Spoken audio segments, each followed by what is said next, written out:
Baik, Sobat TV masih bersama saya Ricky Amelia tentunya dalam Ngopi Ngobrol Pagi Khas Bengkulu. Dan pagi hari ini di Ngopi Ngobrol Pagi Khas Bengkulu kita sudah ada narasumber dan bintang tamu yang luar biasa istimewa pada pagi hari ini. Untuk tema kita pada pagi hari ini yaitu awasi anak cegah kekerasan seksual. Ini langsung saja kita sapa dulu untuk narasumber kita pada pagi hari ini. Ada Bapak Kapolres Mukomuko ini, Bapak AKBP Witiardi SIKMH. Ya. Dan juga ada Kepala DP2 KBP 3A Mukomuko, ada Bapak Jun Harto SKM. Halo Bapak, Assalamualaikum, selamat pagi. Nah, ini adalah dua narasumber kita pada pagi hari ini yang sangat istimewa ya Pak ya. Kita akan bahas dan mengulik tema kita pada pagi hari ini. Dan baiklah Sobat BTV, karena memang kita sudah mengikuti protokol kesehatan ini sebelum dilakukannya syuting ataupun kegiatan pagi hari ini. Biar lebih jelas ngobrolnya Bapak, boleh kita lepas maskernya Bapak karena sudah mengikuti protokol kesehatan juga menjaga jarak gitu. Oke, baik. Oke, baik. Ini kita akan ngesus kekerasan pada perempuan dan anak itu mencapai angka 7.089 kasus. Ini berarti tinggi sekali ya Pak ya untuk kasus ini sendiri. Nah, ini bagaimana Pak untuk tanggapan mungkin dari Bapak dulu selaku Kapolres Mukomuko untuk wilayah Bengkulu sendiri Pak atau wilayah Mukomuko itu bagaimana Pak?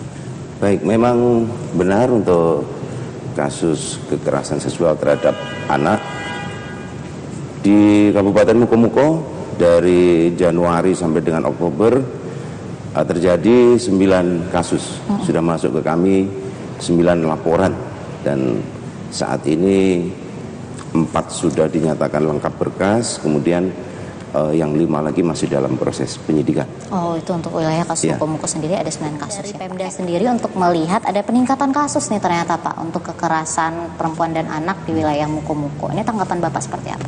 Oh, baik, terima kasih. Saya dari Dinas Pengendalian Produk dan Keluarga Berencana P3A Perlindungan Anak Perempuan dan Anak dari pihak Pemda. Saya berharap untuk Kabupaten Mukomuko memang ada peningkatan kasus untuk tahun 2021. Sebelumnya mungkin ada 7, sehingga untuk kedepannya nanti saya selaku Kepala Dinas mengadakan pendamping, yaitu mengadakan ada psikolog, dan nanti jangan terjadi trauma itu. Karena dari Dinas Pengendalian Produk P3A yaitu ada pendampingnya, sehingga ada psikolog, ada pengawasan sampai ke pihak Kapolres. Ini untuk korban sejauh ini seperti apa Pak? Selain ada pendampingan, mungkin ada tindak lanjut lainnya dari Polres Pak? Baik, pada penyidikan untuk perkara perempuan dan anak, tentu penyidiknya adalah dari unit PPA, yang mana itu adalah sebagian dari penyidiknya adalah Polwan. Kemudian kami selalu koordinasi dengan dinas terkait.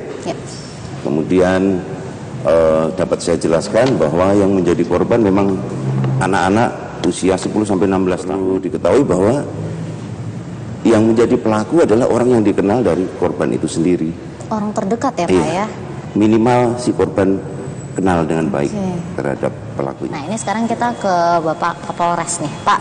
Itu tadi Bapak sudah sampaikan bahwasannya ada sanksi hukuman pidana untuk si tersangka ya Pak ya. Betul. Nah, ini menurut Bapak sendiri Pak, mungkin menurut Bapak pribadi, apakah sanksi hukuman ataupun sanksi pidana ini cukup Pak untuk tersangka kekerasan seksual pada perempuan dan anak ini? Baik, menurut saya cukup karena di situ diatur bahwa ancaman minimal penjara 5 tahun dan maksimal 15 tahun dengan denda maksimal 5 miliar dan akan diperberat dari sepertiga ancaman pidana terhadap para pelaku yang ada hubungan keluarga atau semestinya menjadi pelindung bagi si korban, yaitu diantaranya ke orang tua, wali, kemudian tenaga pendidik. Oke Pak, mungkin ini saya mau tanya untuk tanggapan Bapak mungkin bagaimana nih peran serta para orang tua ini untuk mungkin lebih meminimalisir atau lebih menjaga dan mengawasi anaknya untuk jangan sampai menjadi korban dari kekerasan seksual. Mungkin boleh dari Bapak dulu. Baik, memang anak-anak ini belajar dari lingkungan keluarga, lingkungan tempat tinggal, lingkungan pergaulan, dan lingkungan sekolah. Tentunya kami pada saat press release pun sudah kami sampaikan, kiranya ini menjadi kepedulian kita bersama para orang tua yang semestinya melindungi anak untuk dapat kita menjamin bahwa generasi muda kita, para anak-anak ini dapat tumbuh berkembang dengan baik di lingkungan yang baik dan mendapatkan contoh serta pengawasan yang baik dari orang tua. Kemudian tak lupa kami juga berpesan kepada media, karena rekan-rekan media ini kan untuk menyampaikan informasi yang aktual, faktual, dan sekaligus sebagai media untuk hiburan dan edukasi, sehingga kami juga bersaran ini dapat menjadi pemberitaan yang baik, terutama terhadap kasus-kasus kekerasan seksual terhadap, supaya tidak lagi terulang, supaya memberi efek jerah, supaya memberi peringatan kepada orang yang memiliki niat, begitu. Saya rasa demikian, Pak. Dan untuk anak-anak sendiri, yang mana ini memang perlu pendampingan orang tua, sehingga pengawasan orang tua itu sangat diperlukan, suri toladan orang tua sangat diperlukan. Apabila orang tua memberi kepercayaan kepada orang lain untuk memberi pembelajaran, begitu ya, atau anak bergaul dengan orang lain, supaya tetap diawasi, tidak dilepas begitu saja. Baik, dari Polres sendiri kami menyampaikan kami proaktif mendukung rencana pemerintah daerah untuk mewujudkan desa ramah anak. Kemudian wujud nyata yang kami sudah lakukan, yaitu kami tambahkan Babin Kamtibmas jumlah 16 orang, diantaranya nanti ada poluan dalam satu desa yang akan menjadi desa percontohan untuk desa ramah anak tersebut.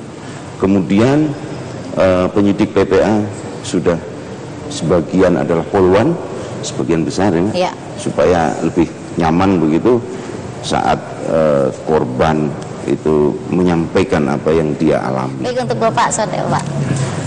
Baik, untuk perlindungan anak, tentunya anak ini harus dilindungi oleh orang tua, wali, dan kita semua.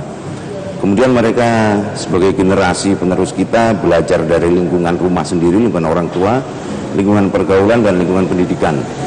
Sehingga kami mengimbau kepada orang tua kiranya dapat menjadi suri toladan yang baik. Kemudian yang kedua, mengawasi dan mau mendengar apa yang akan disampaikan dan diharapkan oleh anak-anak. Kemudian yang ketiga tentunya mengawasi pergaulan si anak, baik itu terhadap teman-temannya maupun orang-orang dekat, bahkan orang yang dipercaya oleh si orang tua untuk memberi pembelajaran lebih kepada si anak. Ini harus tetap diawasi. Kemudian untuk ancaman hukuman dari pelanggaran ini sesuai Undang-Undang Perlindungan Anak, bahwa ada ancaman pidana minimal dan maksimal serta denda, dan diperberat bila mana dilakukan oleh orang-orang yang memiliki kewajiban untuk melindunginya. Sehingga kami juga berharap kiranya rekan-rekan media dapat menyampaikan informasi ini, terutama bagi yang sudah mendapat putusan hukuman, sudah selesai sidang, sudah ada putusan, untuk dapat disampaikan ke masyarakat supaya menjadi peringatan atau efek jerah bagi yang melakukan atau yang akan memiliki niat untuk melakukan pelanggaran tersebut. Oke, seperti itu. Nah, itu tadi ya, ini himbauan mungkin dan harapan dari Bapak Kapolres Mukomuko, ini Bapak KPPW TRD SIK MH, dan juga dari Bapak Dinas DP2 KBP 3A ya Pak ya, dari Mukomuko ini Bapak Junharto SK Rumah. Baik, untuk penghujung acara saya Ricky Amelia pamit. Wassalamualaikum warahmatullahi wabarakatuh dan sampai jumpa. Baik. Salam.